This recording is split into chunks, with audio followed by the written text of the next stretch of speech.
ಸಕುಂಕುಮವಿಲೇಪನಾಂ ಅಲಿಕಚುಂಬಿಕಸ್ತೂರಿಕಾಂ ಸಮಂದಹಸಿತೇಕ್ಷಣಾಂ ಸಶರಚಾಪಪಾಶಾಂಕುಶಾಂ ಅಶೇಷಜನಮೋಹಿನೀಂ ಅರುಣಮಾಲ್ಯಭೂಷಾಂಬರಾಂ ಜಪಾಕುಸುಮಭಾಸುರಾಂ ಜಪವಿಧೌ ಸ್ಮರೇದಂಬಿಕಾಂ.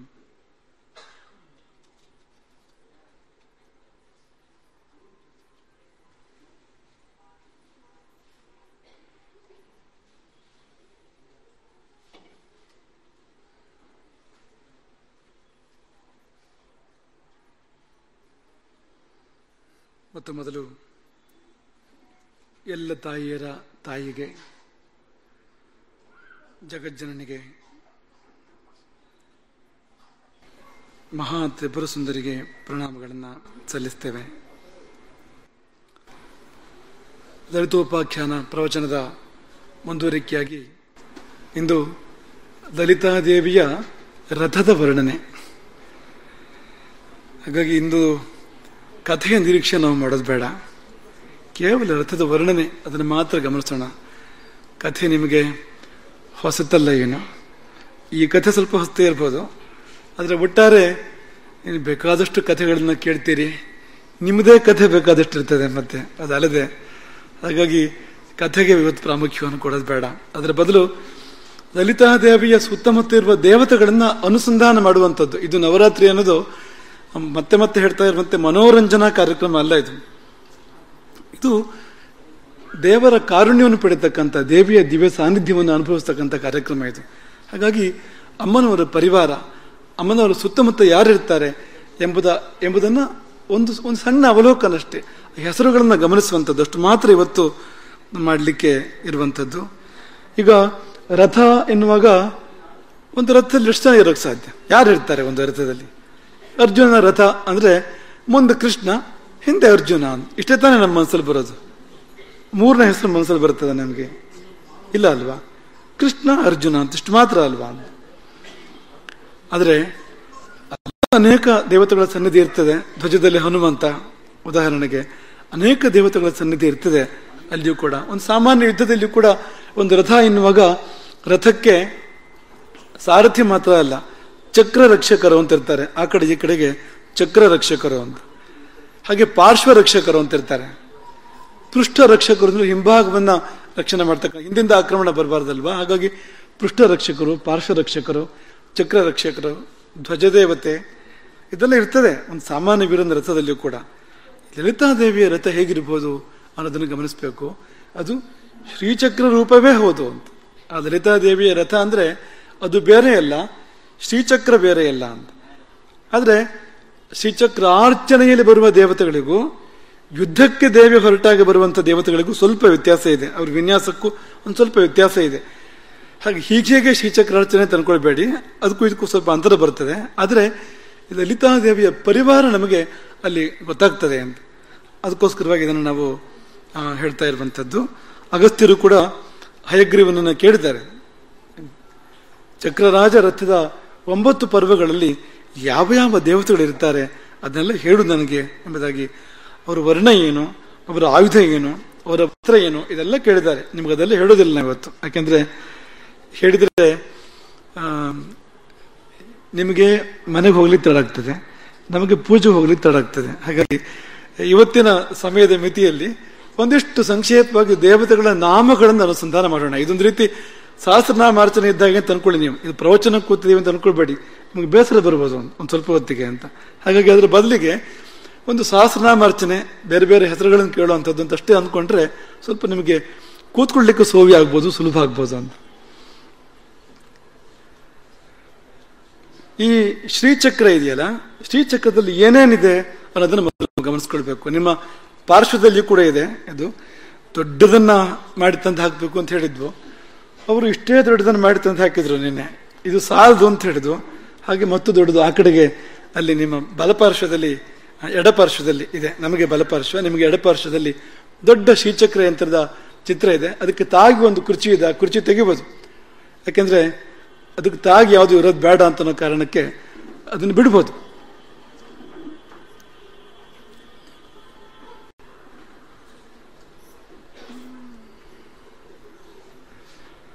ಒಂದು ಶ್ಲೋಕದಲ್ಲಿ ನಮ್ಮ ಪೂರ್ವಜರ ವಿಶೇಷ ಅದೊಂದು ಒಂದೇ ಒಂದು ಶ್ಲೋಕದಲ್ಲಿ ಇದನ್ನು ಪೂರ್ತಿ ನಿರೂಪಣೆ ಮಾಡಿದ್ದಾರೆ ಅಂತ.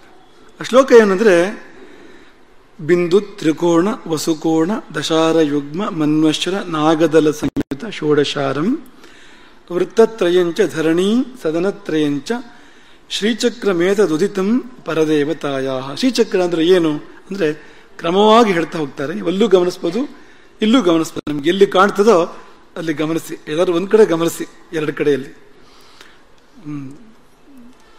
ಬಿಂದು ಕಾಣ್ತಾ ಇದೆ ಅಲ್ವಾ?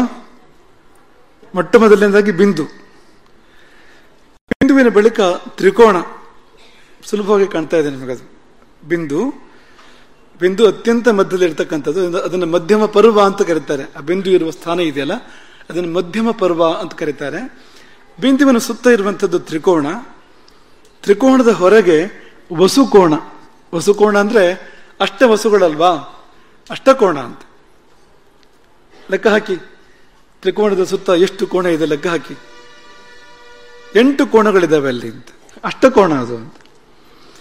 ಈ ಅಷ್ಟಕೋಣದ ಹೊರಗೆ 2 ದಶಕೋಣಗಳಿದ್ದಾವೆ. ದಶಾರ ಯುಗ್ಮ ಅಂದ್ರೆ ಅಷ್ಟಕೋಣದ ಹೊರಗೆ 2 ದಶಕೋಣಗಳು. ಆ ದಶಕೋಣದ ಹೊರಗೆ ಒಂದು ಚತುರ್ದಶ ಕೋಣ ಇದೆ ಅಂತ. 14 ಕೋಣಗಳು ಇರತಕ್ಕಂಥದ್ದು. ಕೋಣ ಅಂದ್ರೆ ಮೂಲೆ ಅಂತ ಅಷ್ಟೇ ಅರ್ಥ. ಅದಕ್ಕೆ ಕನ್ನಡದ ಕೋಣ ಅಲ್ಲ, ಅದು ಸಂಸ್ಕೃತದ್ದು. ಮೂಲೆ ಅಂತ 16 ಮೂಲೆಗಳಿರ್ತಕ್ಕಂಥದ್ದು ಮನ್ವಶ್ರ. ಅದಾದ ಮೇಲೆ ನಾಗದಲ. ನಾಗ ಅಂದ್ರೆ 8 ದಿಗ್ಗಜಗಳು, ಅಷ್ಟ ನಾಗಗಳು. ಹಾಗಾಗಿ ಅದರ ಹೊರಗಡೆಗೆ 8 ದಳ ಇರ್ತಕ್ಕಂಥ ಒಂದು ಕಮಲ ಇದೆ ನೋಡಿ. ಸುಮಾರು ತಿಳಿಗೆಂಪು ಬಣ್ಣದ ಒಂದು ಕಮಲದ ಚಿತ್ರ ಬಿಡಿಸಿದ್ದಾರೆ ನೋಡಿ. 8 ದಳ ಇದೆ ಅದರಲ್ಲಿ. ಅದರ ಹೊರಗೆ 16 ದಳಗಳು, ಷೋಡಶಾರಂ 16 ದಳಗಳ ಕಮಲ ಇದೆ. ಅದರ ಹೊರಗೆ 3 ವೃತ್ತಗಳಿದ್ದಾವೆ. ವೃತ್ತತ್ರಯಂಚ ಧರಣೀ ಸದನತ್ರಯಂಚ. ಅದರ ಹೊರಗೆ ಚೌಕ ಇದೆ ನೋಡಿ. 4 ದ್ವಾರ ಇದೆ ಅದಕ್ಕೆ. 4 ದ್ವಾರ ಇರತಕ್ಕಂಥ ಚೌಕ. ಆ ಚೌಕ 3 ಅದು. 1 2 3 ಗೆರೆ ಇರಬೇಕಾಗಿರುವಂತಹದ್ದು. ವೃತ್ತತ್ರಯಂಚ ಧರಣೀ ಸದನತ್ರಯಂಚ. ಇದು ಶ್ರೀಚಕ್ರಮೇತದುದಿತಂ ಪರದೇವತಾಯ. ಪರದೇವತೆಯ ಶ್ರೀಚಕ್ರ ಅಂದ್ರೆ ಬೇರೆ ಯಾವುದೂ ಅಲ್ಲ, ಇದೇ ಹೌದು ಎಂಬುದಾಗಿ ಅದನ್ನ ತಂತ್ರಶಾಸ್ತ್ರ ನಿರೂಪಣೆ ಮಾಡಿದೆ. ಇದರಲ್ಲಿ ಬೇರೆ ಬೇರೆ ಕಡೆ ದೇವತೆಗಳು ನೆಲೆಸಿರ್ತಾರೆ. ಇದರ ತುಂಬಾ ದೇವತೆಗಳು. ಆ ಮಧ್ಯ ಬಿಂದುವಿನ ಮಧ್ಯದಲ್ಲಿ ಅಮ್ಮನವರು. ಆ ಮಧ್ಯ ಬಿಂದು ನಮಗೆ ತುಂಬಾ ಚಿಕ್ಕದಾಗಿ ಕಾಣ್ತಾ ಇದೆಯಲ್ಲ, ಅದೇ ತುಂಬಾ ದೊಡ್ಡ ಪ್ರದೇಶ ರಥದಲ್ಲಿ. ಇದನ್ನು ರಥವಾಗಿ ಕಲ್ಪನೆ ಮಾಡ್ಕೊಳ್ಳಿ ನೀವು. ರಥದಲ್ಲಿ ಆ ಮಧ್ಯ ಬಿಂದು ಎನ್ನುವುದೇ ಒಂದು ವಿಶಾಲವಾದ ಪ್ರದೇಶ. ಅದು ನಮಗಿಲ್ಲಿ ತುಂಬಾ ಚಿಕ್ಕದಾಗಿ ಕಾಣ್ತಾ ಇದೆ. ಅದರ ಹೊರಗೆ ತುಂಬಾ ವಿಶಾಲವಾಗಿರ್ತಕ್ಕಂಥ ಒಂದು ರಥ ವಿನ್ಯಾಸ ಇದೆ. ಎಲ್ಲಕ್ಕಿಂತ ಹೊರಗೆ 4 ದ್ವಾರಗಳು. ಆ ರಥಕ್ಕೆ 4 ಕಡೆಯಿಂದ ಏರ್ಲಿಕ್ಕೆ ಸಾಧ್ಯ ಆಗುವಂತೆ 4 ದ್ವಾರಗಳಿದ್ದಾವೆ.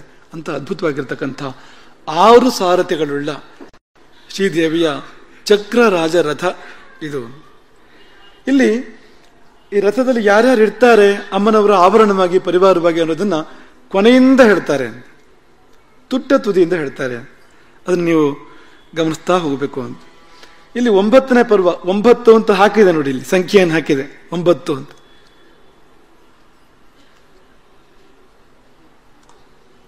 ಇಲ್ಲಿ 9 ಅಂತ ಹಾಕಿದೆ ನೋಡಿ ಕೆಳಗಡೆ.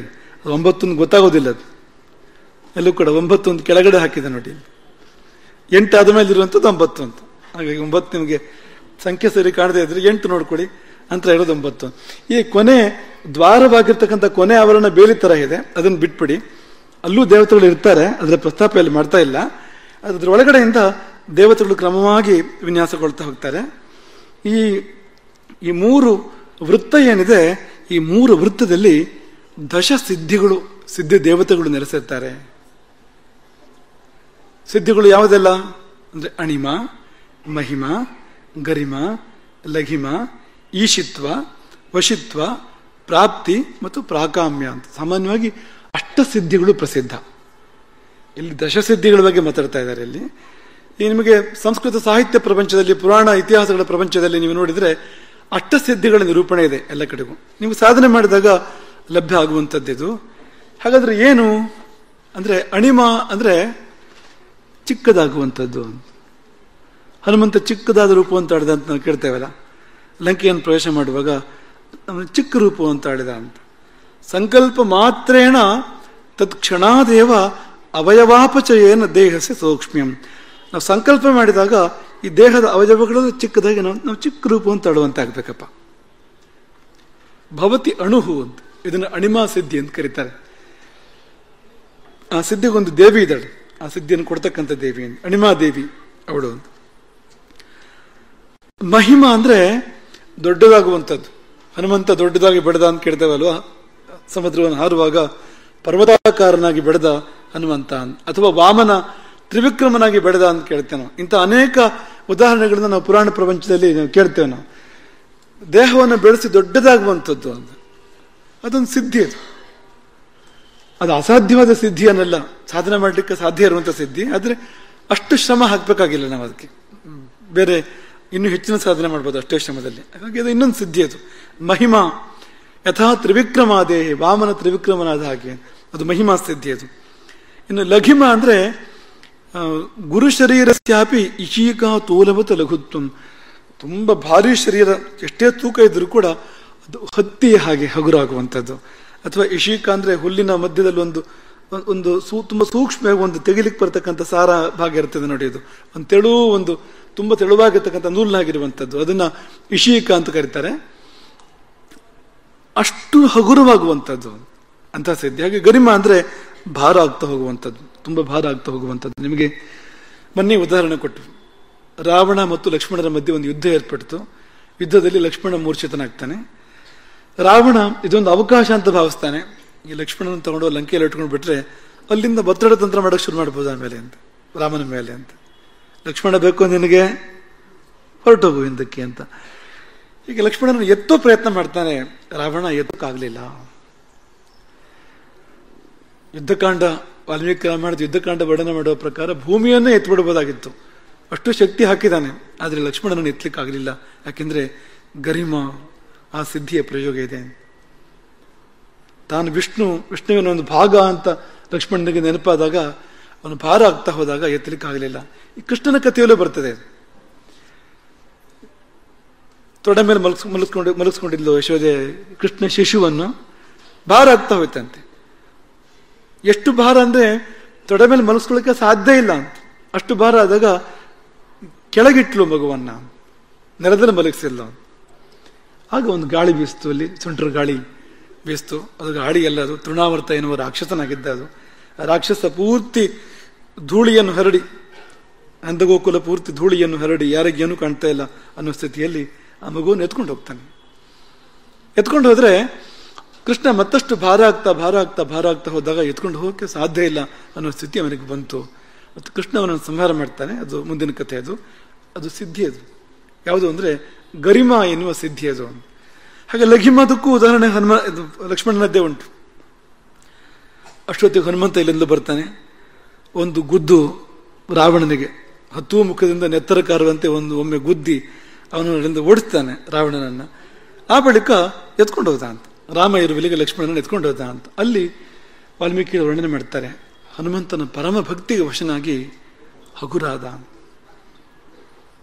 ಎಷ್ಟು ಹಗುರ ಅಂದ್ರೆ ಒಂದು ಶಿಶುವಿನ ಹಾಗೆ ಹಗುರಾದ ಅಂತ. ಲಕ್ಷ್ಮಣನ ಉದಾಹರಣೆ ಎರಡಕ್ಕೂ ಇದೆ ಅಂತ. ಹಾಗೆ ಅಣಿಮ, ಮಹಿಮಾ, ಗರಿಮ, ಲಘಿಮ. ಪ್ರಾಪ್ತಿ ಅಂದ್ರೆ ಭೂಮಿಯಲ್ಲೇ ನಿಂತ್ಕೊಂಡು ಚಂದ್ರನನ್ನು ಮುಟ್ಟೋದು ಬೆರಳು ತುದಿಯಿಂದ ಅಂತ, ಅದನ್ನು ಪ್ರಾಪ್ತಿ ಅಂತ ಕರೀತಾರೆ. ಇಂದ್ರಿಯ ಪ್ರಾಪ್ತಿ ಯಥಾ ಭೂಮಿಷ್ಠೋಪಿ ಅಂಗುಲ್ಯಗ್ರಹಣ ಚಂದ್ರಮ ಸಂಸ್ಪೃಶತಿ. ಇಂದ್ರಿಯಗಳಿಂದ ಎಷ್ಟೋ ದೂರದಲ್ಲಿರುವಂಥದ್ದನ್ನು ಕೂಡ ಮುಟ್ಟುವಂಥದ್ದು, ಸಂಪರ್ಕವನ್ನು ಸಾಧನೆ ಮಾಡುವಂಥದ್ದು, ಅದೊಂದು ವಿಶಿಷ್ಟವಾಗಿರುವಂಥ ಸಿದ್ಧಿ. ಅದನ್ನು ಪ್ರಾಪ್ತಿ ಎಂದು ಕರೀತಾರೆ. ಇನ್ನು ಪ್ರಾಕಾಮ್ಯ ಅಂದ್ರೆ ಇಷ್ಟಪಟ್ಟಿದ್ದು ಆಗಬೇಕು. ಪಂಚಭೂತಗಳ ವಿಷಯದಲ್ಲಿ ಇಷ್ಟಪಟ್ಟಿದ್ದಾಗಬೇಕು. ಹಾಗಂದ್ರೆ ಏನು ಅಂದ್ರೆ ನೀರಿನಲ್ಲಿ ಮುಳುಗಿದ ಹಾಗೆ ಭೂಮಿಯಲ್ಲಿ ಮುಳುಗಬೇಕು ಅಂತ ಅನ್ಸಿದ್ರೆ ಮುಳುಗಕ್ಕೆ ಬರಬೇಕು ಅವನಿಗೆ. ಏನದು ಅಂದ್ರೆ ಭೂತಗಳ ಮೇಲೆ ವಿಜಯ ಸಾಧನೆ ಮಾಡಬೇಕಾಗ್ತದೆ. ಪಂಚಭೂತಗಳ ಮೇಲೆ, ನೀರಿನ ಮೇಲೆ ನಡ್ಕೊಂಡು ಹೋಗ್ಬೇಕು ಅಂತ ಅನ್ಸಿದ್ರೆ ನಡ್ಕೊಂಡು ಹೋಗಕ್ಕೆ ಬರ್ಬೇಕು ಅವನಿಗೆ. ಗಾಳಿಯಲ್ಲಿ ನಡೆಯೋಕೆ ಬರ್ಬೇಕು ಅವನಿಗೆ. ಬೆಂಕಿಯಲ್ಲಿ ಕೂತ್ಕೊಳ್ಳೋಕೆ ಬರ್ಬೇಕು ಅವನಿಗೆ. ಇದೆಲ್ಲ ಏನಪ್ಪಾ ಅಂದ್ರೆ ಆ ಭೂತಗಳ ಮೇಲೆ, ಪಂಚಭೂತಗಳ ಮೇಲೆ ವಿಜಯವನ್ನು ಸಾಧನೆ ಮಾಡುವಂಥದ್ದು. ಇದೆಲ್ಲ ಮಾಡಕ್ ಹೋಗ್ಬೇಡಿ, ಸುಮ್ಮನೆ ಕೇಳ್ಕೊಳ್ಳಿ ಅಷ್ಟೇ. ಆ ದೇವಿಯರ ನಾಮಸ್ಮರಣಗೋಸ್ಕರ ಇರುವಂಥದ್ದು. ದೊಡ್ಡವರಿಗೆ ತಾನಾಗಿರ್ತದೆ ಇಂಥದ್ದೆಲ್ಲ.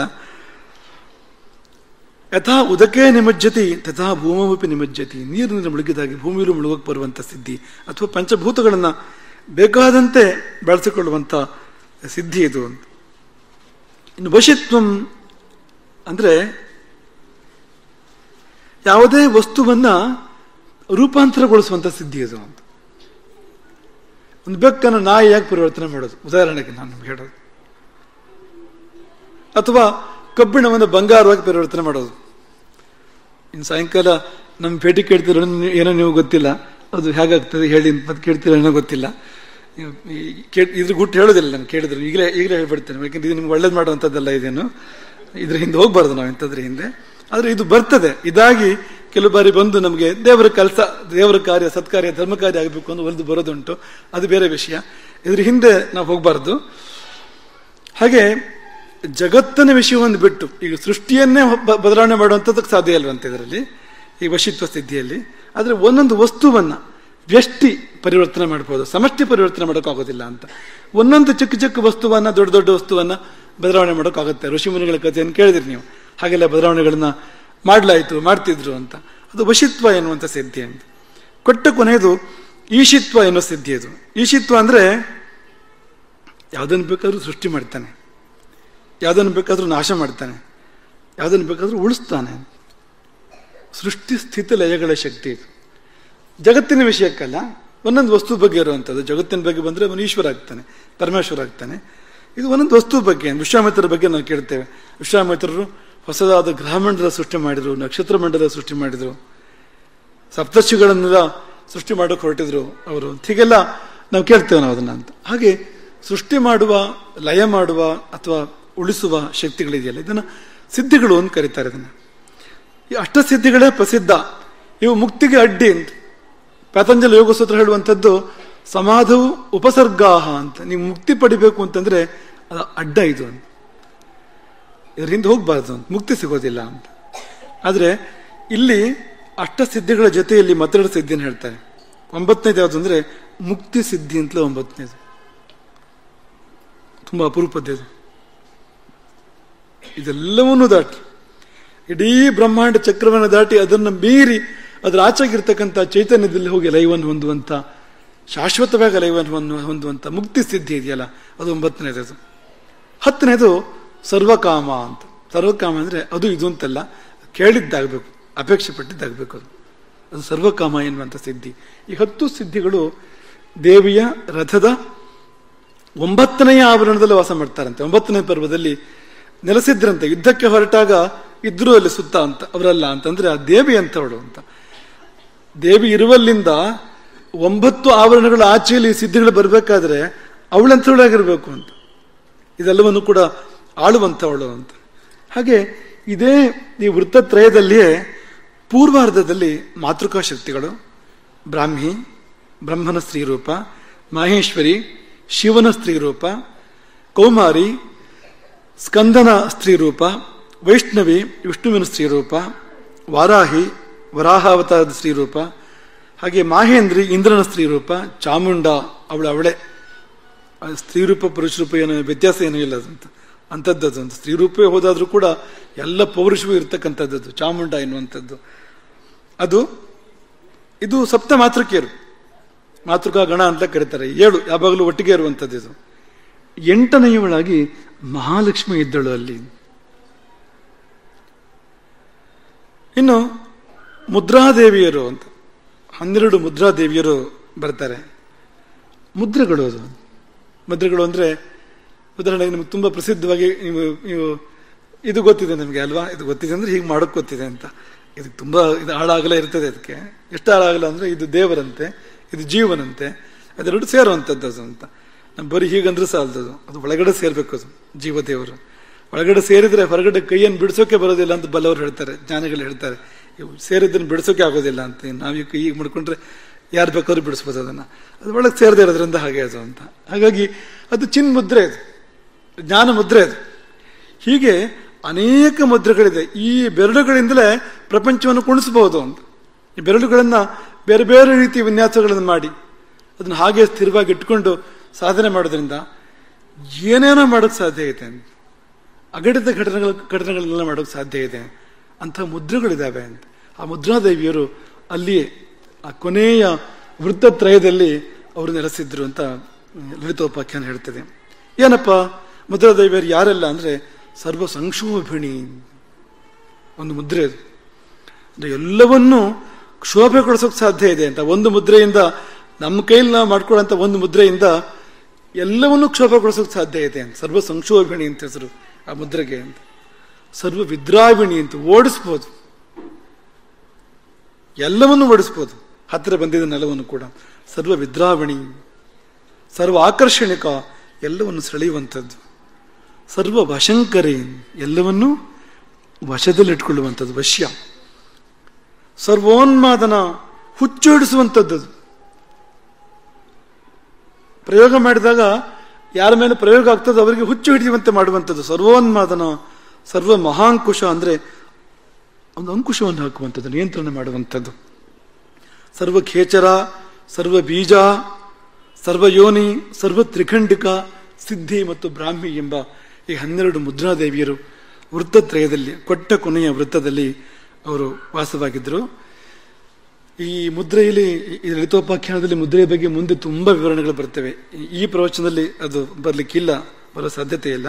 ಮುಂದಿನ ಭಾಗದಲ್ಲಿ ಇರುವಂಥದ್ದು ತುಂಬ ತುಂಬ ಬೇರೆ ಬೇರೆ ಬಗೆಯ ಮುದ್ರೆಗಳು, ಅವುಗಳ ಫಲಗಳು ಎಲ್ಲ ಇದೆ. ಆದರೆ ಇದಕ್ಕೆ ಮುದ್ರೆಗೆ ಮೋಕ್ಷಕ್ಕೆ ಕರ್ಕೊಂಡು ಹೋಗುವ ಶಕ್ತಿ ಇದೆ. ಆ ಮುದ್ರೆ ಶಬ್ದಕ್ಕೆ ಅರ್ಥವೇ ಮುದಂ ರಾತಿ, ಆನಂದವನ್ನು ಕೊಡಬಲ್ಲದು ಅಂತ. ನೀವು ಹಾಗೆ ಒಂದು ವಿನ್ಯಾಸ ಮಾಡ್ಕೊಂಡು ಕೂತ್ಕೊಂಡ್ರೆ ಆ ಪ್ರತಿಯೊಂದು ವಿನ್ಯಾಸವೂ ಕೂಡ ನಿಮ್ಮನ್ನು ಆನಂದಕ್ಕೆ ಕರೆದೊಯ್ಯಬಲ್ಲದು, ಅಂತರ ಆನಂದಕ್ಕೆ, ಬ್ರಹ್ಮಾನಂದಕ್ಕೆ, ಪರಮಾನಂದಕ್ಕೆ ಕರೆದೊಯ್ಯಬಲ್ಲದು ಎಂಬ ಕಾರಣಕ್ಕೆ ಅದನ್ನು ಮುದ್ರಾ ಎಂಬುದಾಗಿ ಬಲ್ಲವರು ಕರೆದಿದ್ದಾರೆ. ಹಾಗೆ ಬಗೆ ಬಗೆಯ ಮುದ್ರೆಗಳು ಮತ್ತು ಅದಕ್ಕೆ ಅಧಿದೇವತೆಗಳು, ಬಗೆ ಬಗೆಯ ಮುದ್ರೆಗಳಿಗೆ ಬಗೆ ಬಗೆಯ ಅಧಿದೇವತೆಗಳು, ಅವರೆಲ್ಲ ದೇವಿಯ ಅಧೀನ. ಶ್ರೀಚಕ್ರದ ಈ ಚಕ್ರರಾಜ ರಥದಲ್ಲಿ ಅವರೆಲ್ಲ ಏರಿ ಕುಳಿತಿದ್ರು.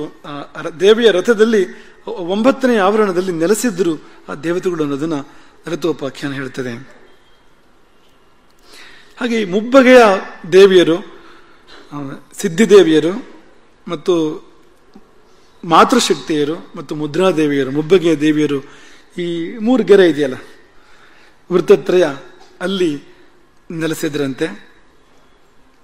ಆ ದೇವಿಯರ ವರ್ಣನೆಗಳಿದೆ. ಅವರ ಬಣ್ಣ ಏನು, ಆಯುಧ ಏನು, ವಸ್ತ್ರ ಏನು, ಅದೆಲ್ಲ ಇದೆ ಇಲ್ಲಿ. ಇನ್ನು ಅಷ್ಟಮ ಪರ್ವ, 8ನೇ ಪರ್ವದಲ್ಲಿ ಯಾರಿರ್ತಾರೆ ಅನ್ನೋದು. 8ನೇ ಪರ್ವ ನಮಗೆ ಕಾಣ್ತದೆ ಅಂತ ಅನ್ಕೊಳ್ತೇನೆ. ಅಲ್ಲಿ ತುಂಬ ದೊಡ್ಡದಾಗಿ ಬರ್ಕೊಂಡಿದೆ 8 ಅಂತ. ಅದು ಕಾಣದೇ ಇದ್ರೆ ವೈದ್ಯರು ಸಹಕಾರ ಪಡ್ಕೊಳ್ಬೇಕಾಗಿ ಬರ್ಬೋದು. ಅಷ್ಟು ದೊಡ್ಡದಾಗಿ ಬರೆದಿದೆ, ಇಲ್ಲಿದೆ ನೋಡಿ. ಈ ಇದೆಲ್ಲವೂ ಕೂಡ ಬರೀ 8 ಅಂತ ಬರ್ಕೊಂಡು ಇಲ್ಲಿ ಮಾತ್ರ ಅಂತಲ್ಲ, ಇದು ಇಡೀ ಈ 16 ದಳಗಳು, 16 ದಳಗಳಲ್ಲಿ 16 ದೇವತೆಯರು ವಾಸ ಮಾಡ್ತಾರೆ. ಈ ದೇವತೆಗಳ ಗುಂಪನ್ನ ಗುಪ್ತ ದೇವತೆಗಳು ಅಂತಲೇ ಕರೀತಾರೆ. ಈ ದೇವತೆಗಳು ತುಂಬ ಗೋಪ್ಯ ಅಂತ.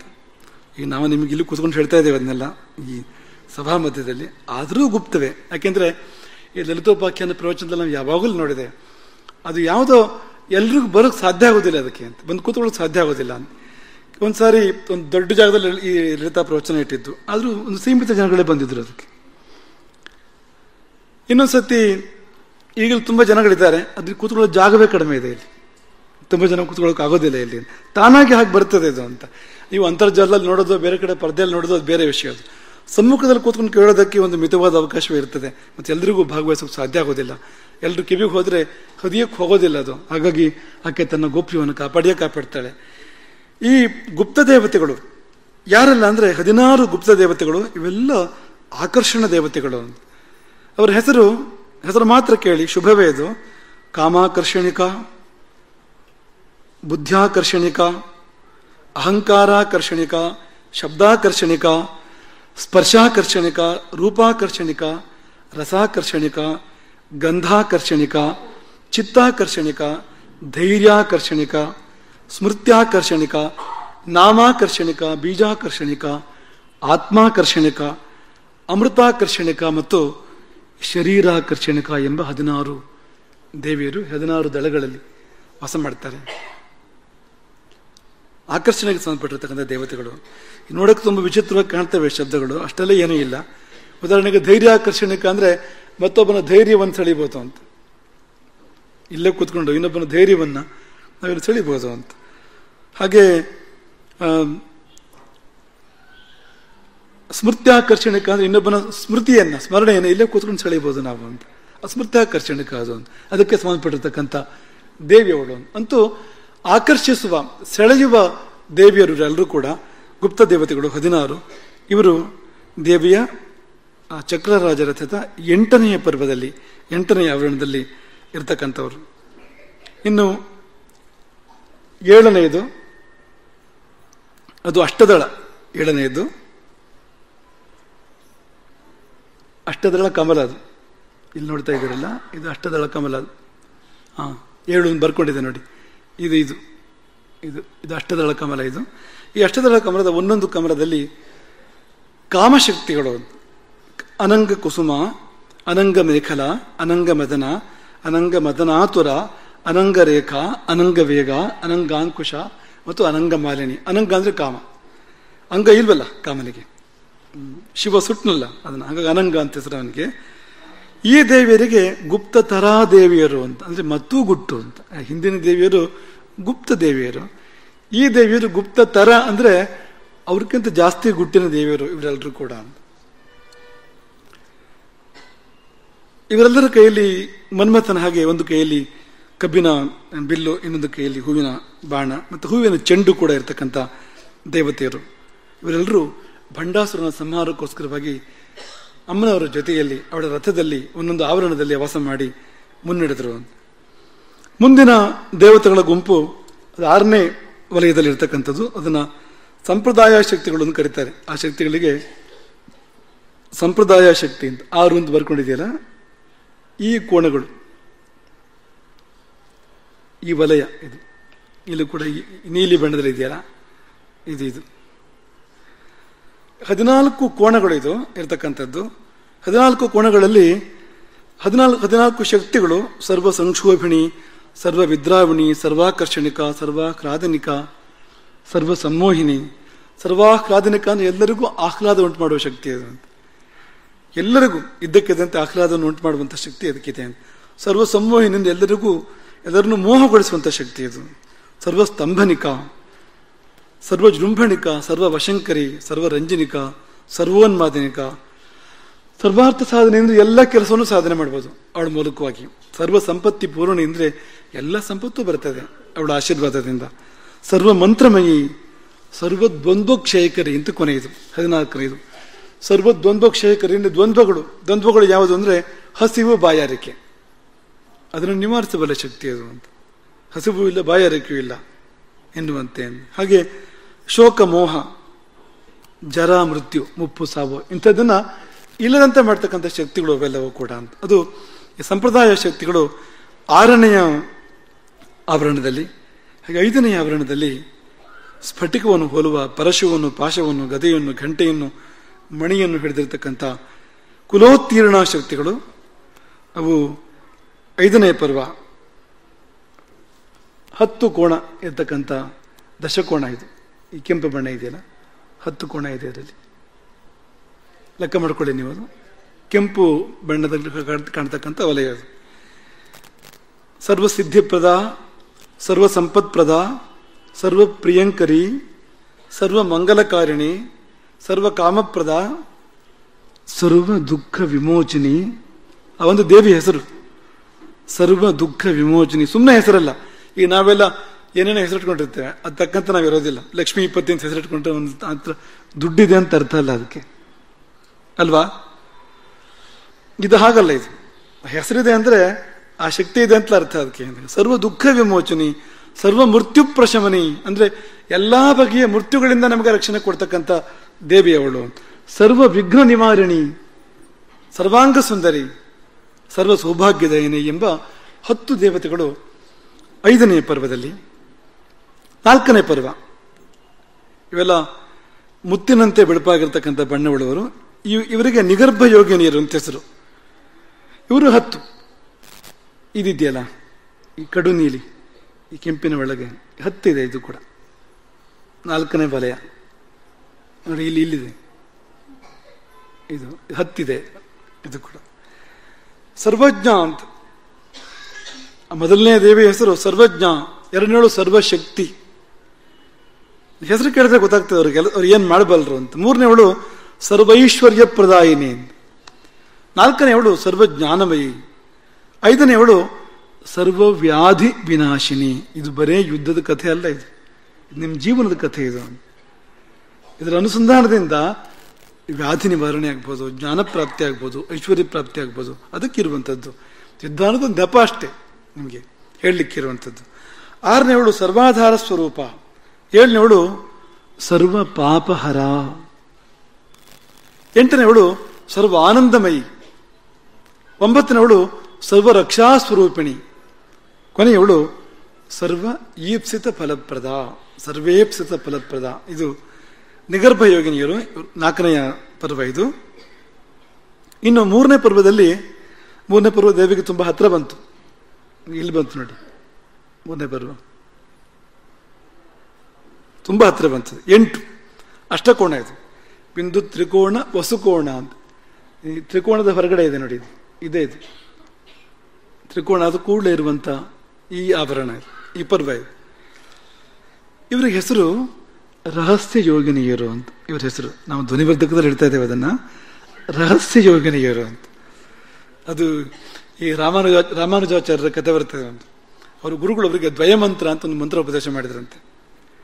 ಶ್ರೀ ವಿಷ್ಣುವಿನ ಮಂತ್ರ ದ್ವಯಮಂತ್ರ ಅಂತ, ತುಂಬಾ ವಿಶೇಷವಾದ ಮಂತ್ರ ಇದು. ಯಾರ್ಯಾರಿಗೂ ಹೇಳಿಬೇಡ ಈ ಮಂತ್ರವನ್ನ, ತುಂಬಾ ಗುಟ್ಟಾಗಿಟ್ಕೋ, ಯಾರ್ಯಾರಿಗೂ ಹೇಳಿಬೇಡ. ಆಯ್ತು ಅಂತ ಹೇಳಿ ಅವ್ರು ಬಂದ್ರಂತೆ ಕಡೆಗೆ. ಆಮೇಲೆ ಗೋಪುರದ ಮೇಲೆ ಹತ್ಕೊಂಡು ಕೂಗು ಹೇಳಿದ್ರಂತೆ ಇಡೀ ಸಮಾಜಕ್ಕೆ. ಅಲ್ಲಿಂದ ಕೂಗು ಹೇಳಿದ್ರಂತೆ. ಯಾಕೆಂದ್ರೆ ಇಷ್ಟು ಒಳ್ಳೆ ಮಂತ್ರ, ಇಷ್ಟೆಲ್ಲ ಒಳ್ಳೇದಾಗ್ತದೆ ಅಂದ್ರೆ ಅದನ್ನ ಕೇಳಿ ಉದ್ಧಾರ ಆಗಲಿ ಸಮಾಜ ಅನ್ನುವ ಕನಿಕರಕ್ಕೆ ಅವ್ರು ಹಾಗೆ ಮಾಡಿದ್ರು ಅಂತ ಅವರ ಚರಿತ್ರೆ ಹೇಳ್ತದೆ. ಈ ಕಥೆ ಅಂತ ಕಥೆ ಇದು.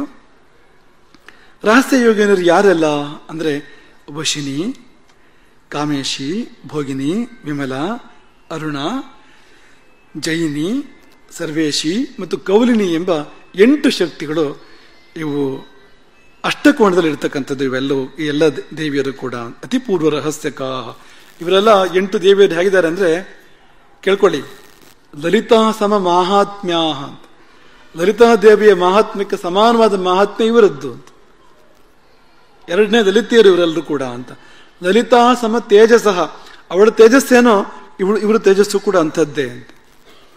ಏತಾಸ್ತು ನಿತ್ಯಂ ಶ್ರೀದೇವ್ಯಾ ಅಂತರಂಗಾ ಪ್ರಕೀರ್ತಿತಾ. ಇವರೆಲ್ಲ ನಿತ್ಯವೂ ದೇವಿಯ ಅಂತರಂಗವಾಗಿ ಪರಿಗಣನೆ ಆಗ್ತಕ್ಕಂಥ ದೇವಿಯರು ಈ ವಶಿನ್ಯಾದಿ ಅಷ್ಟ ರಹಸ್ಯ ಯೋಗಿನಿಯರು. ಇನ್ನು ಅದರೊಳಗೆ ತ್ರಿಕೋಣ ಇದೆಯಲ್ವಾ, ಎಲ್ಲ ಈಗ 16ಕ್ಕೆ 16, 8ಕ್ಕೆ 8, 10ಕ್ಕೆ 10 ಹಾಗೆ ಬಂದಿದೆ ಎಲ್ಲವೂ ಕೂಡ. 8ಕ್ಕೆ 8, 10ಕ್ಕೆ 10. ಈ ತ್ರಿಕೋಣಕ್ಕೆ ಎಷ್ಟು ಬರಬೇಕು ಅಂತ ಯೋಚನೆ ಮಾಡಿ ನೀವೇ. ಈಗ ಕೊನೆಯಲ್ಲಿ ತ್ರಿಕೋಣಕ್ಕೆ ಬಂದು ನಾವೀಗ ಇದಕ್ಕೆ ಎಷ್ಟು ಬರಬೇಕು? ಇದಕ್ಕೆ 3 ತ್ರಿಕೋಣ ಅಲ್ವಾ, ಅದು 3 ಕೋಣಗಳು ಅಂತ. ಇವ್ರಿಗೆ ಹೆಸರು ಅತಿ ರಹಸ್ಯ ಯೋಗಿನಿಯರು ಅಂತ. ಹಿಂದಿನದು ರಹಸ್ಯ ಯೋಗಿನಿಯರು, ಇದು ಅತಿ ರಹಸ್ಯ ಯೋಗಿನಿಯರು. ಗುಪ್ತ ದೇವತೆ, ಗುಪ್ತತರ ದೇವತೆ, ರಹಸ್ಯ ಯೋಗಿನಿ, ಅತಿ ರಹಸ್ಯ ಯೋಗಿನಿ. ಶ್ರೀಚಕ್ರದ ನಡೆ ಹೀಗೆ ಹೋಗುವಂಥದ್ದು ಅಂತ. ಇದು ಕೂಡ ರಹಸ್ಯವೇ. ಯಾಕೆಂದ್ರೆ ಈ ಪ್ರಪಂಚದಲ್ಲಿ ಎಷ್ಟೋ ಶತಕೋಟಿ ಮನುಷ್ಯರಿದ್ದಾರೆ ಅಲ್ವಾ. ಪ್ರಾಣಿಗಳು, ಪಕ್ಷಿಗಳು, ಕ್ರಿಮಿಕೀಟಗಳು ಸಂಖ್ಯೆ ಇಲ್ಲದಿರುವಷ್ಟಿವೆ. ಜೀವಗಳನ್ನು ತಗೊಂಡ್ರೆ, ಮನುಷ್ಯರನ್ನು ತಗೊಂಡ್ರೆ ಎಷ್ಟೋ ಶತಕೋಟಿ ಮನುಷ್ಯರಿದ್ದಾರೆ. ಆದ್ರೆ ನೀವು ಎಷ್ಟು ಮಂದಿ ಕೇಳ್ತಾ ಇದ್ದೀರಿ ಇದನ್ನ, ಈ ವಿಷಯವನ್ನ? ರಹಸ್ಯವೇ ಇದು ಅಂತ ಹಾಗೆ ನೋಡಿದಾಗ ಅಂತ. ಮತ್ತೆ ನೀವು ಎಷ್ಟು ಮಂದಿಗೆ ಹೇಳ್ತೀರಿ? ಹೇಳಲಿಕ್ಕಿರುವಂಥದ್ದಲ್ಲ ಇದು, ನೀವೇ ಆಸ್ವಾದನೆ ಮಾಡಲಿಕ್ಕಿರುವಂಥದ್ದು. ಹೇಳಬೇಕಾದ್ರೆ ಒಂದು ಸ್ವಲ್ಪ ಅಷ್ಟು ಮುಂದೆ ಹೋಗಿ ಹೇಳಬೇಕಾಗ್ತದೆ ಆಮೇಲೆ ಅಂತ. ತ್ರಿಕೋಣದಲ್ಲಿ ಅತಿ ರಹಸ್ಯ ಯೋಗಿನಿಯರು 3: ಕಾಮೇಶಿ, ವಜ್ರೇಶಿ ಮತ್ತು ಭಗಮಾಲಿನಿ ಎಂಬ 3 ಅತಿ ರಹಸ್ಯ ಯೋಗಿನಿಯರು. ಇವರು ಅತ್ಯಂತ ಹತ್ತಿರದ ದೇವಿಯರು. ದೇವಿಗೆ ಇವರು ಕೂಡ ತುಂಬಾ ಹತ್ತಿರ ಇರ್ತಕ್ಕಂಥವ್ರು, ಅದಕ್ಕಿಂತ ಹತ್ತಿರ, ಅಷ್ಟಕೋಣಕ್ಕಿಂತ ಹತ್ತಿರ ಇರ್ತಕ್ಕಂಥದ್ದು ತ್ರಿಕೋಣ ನೋಡಿ. ಕೊಟ್ಟ ಕೊನೆಯಲ್ಲಿ ಆ ಬಿಂದುವಿನಲ್ಲಿ ಅದಕ್ಕೆ ಮಧ್ಯಮ ಪರ್ವ ಅಂತ ಹೆಸರು, ರಥ ಮಧ್ಯಮ ಪರ್ವಣಿ ಅಂತ. ಅದಕ್ಕೆ ಸಂಖ್ಯೆ ಇಲ್ಲ. ಈಗ 2, 3, 4, 5 ಅಂತೆಲ್ಲ ಹೇಳಿದ್ವಲ್ಲ, ಇದೆಷ್ಟು ಅಂದ್ರೆ 1 ಅಂತ ಹೇಳಬಾರ್ದು ಇದನ್ನು, ಮಧ್ಯಮ ಪರ್ವ ಅಂತ ಅಷ್ಟೇ. ಯಾಕೆಂದ್ರೆ ಸಂಖ್ಯೆಯನ್ನು ಮೀರಿದ್ದು ಆ ಬಿಂದು, ಅದು ಅಗಣಿತ ಅಂಥದ್ದದು ಅಂತ. ಅಲ್ಲಿ ಒಂದು ಆನಂದ ಮಹಾಪೀಠ ಇದೆ. ಅದರ ಸುತ್ತ 15 ಮಂದಿ ನಿತ್ಯರು ನೆಲೆಸಿರುತ್ತಾರೆ. ನಿನ್ನೆ ನಮಗೆ ನಿತ್ಯರ ಬಗ್ಗೆ ನಾನು ನಿಮಗೆ ಹೇಳಿದ್ವು. 15 ಮಂದಿ ದೇವತೆಗಳು ತಿಥಿ ನಿತ್ಯಾಹ ಅಂತ. ಅವ್ರು ಯಾರಪ್ಪ ಅಂದರೆ 15 ತಿಥಿಗಳೇ ಹೌದು. ಪ್ರತಿಪದ, ದ್ವಿತೀಯ, ತೃತೀಯ, ಚತುರ್ಥಿ, ಪಂಚಮಿ, ಷಷ್ಠಿ, ಸಪ್ತಮಿ, ಅಷ್ಟಮಿ ಇದೆಯಲ್ಲ. ಚಿಕ್ಕ ವಯಸ್ಸಲ್ಲಿ ಬಾಯ್ಪಾಠ ಹೇಳಿಸ್ತಾ ಇದ್ರು. ಈಗೇನು ಮಾಡ್ತಾರೋ ಮಕ್ಕಳು ಗೊತ್ತಿಲ್ಲ ಅಲ್ವಾ. ಪಾಡ್ಯ, ಜುಗಾದಿ ಪಾಡ್ಯ, ಬಿದಿಗೆ, ಭಾವನ ಬಿದಿಗೆ, ತದಿಗೆ, ಅಕ್ಷತ ತದಿಗೆ, ಚ್ಯೋತಿ, ವಿನಾಯಕನ್ ಚ್ಯೋತಿ, ಪಂಚಮಿ, ನಾಗರ ಪಂಚಮಿ, ಷಷ್ಠಿ, ಚಂಪಾ ಷಷ್ಠಿ, ಸಪ್ತಮಿ, ರಥಸಪ್ತಮಿ, ಅಷ್ಟಮಿ, ಗೋಕುಲಾಷ್ಟಮಿ, ನವಮಿ, ರಾಮನ್ ನವಮಿ. ಅದನ್ನು ಮರೆಯೋಕ್ಕಾಗ್ತದೆ ನಾವು ಎಲ್ಲಿಯಾದರೂ. ದಶಮಿ ಈಗ ಬರ್ತಾ ಇದೆ, ನಾಡಿದ್ದು ವಿದ್ಯಾದಶಮಿ. ಏಕಾದಶಿ ಪ್ರಥಮ ಏಕಾದಶಿ, ದ್ವಾದಶಿ ಉತ್ಥಾನ ದ್ವಾದಶಿ, ತ್ರಯೋದಶಿ ಶನಿ ತ್ರಯೋದಶಿ, ಖನಿ ತ್ರಯೋದಶಿ ಹೀಗೆಲ್ಲ ಹೇಳ್ತಾರೆ ಅದನ್ನು.